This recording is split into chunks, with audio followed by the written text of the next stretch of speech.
నా పేరు గీత. నేను 6వ తరగతి చదువుతున్నాను. ఈరోజు మనం తిథుల గురించి తెలుసుకోవచ్చు. ముందు పక్షమి. పక్షములు 2 రకాలు. గీత ఆగు. అసలు పక్షము అంటే ఏంటి?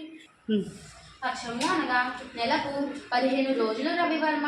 15 రోజుల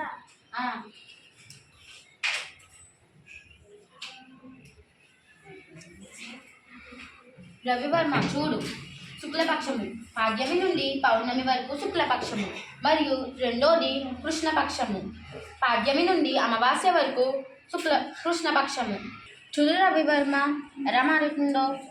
పాడ్యమి, విదియ, తదియ, చవితి, పంచమి, షష్ఠి, సప్తమి, అష్టమి, నవమి, దశమి, ఏకాదశి, ద్వాదశి, త్రయోదశి, చతుర్దశి, పౌర్ణమి.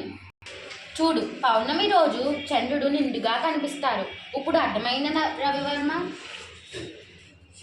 అర్థమైంది గీత. శుక్లపక్షం అంటే ఏంటో, కృష్ణపక్షం అంటే ఏంటో అర్థమైంది గీత.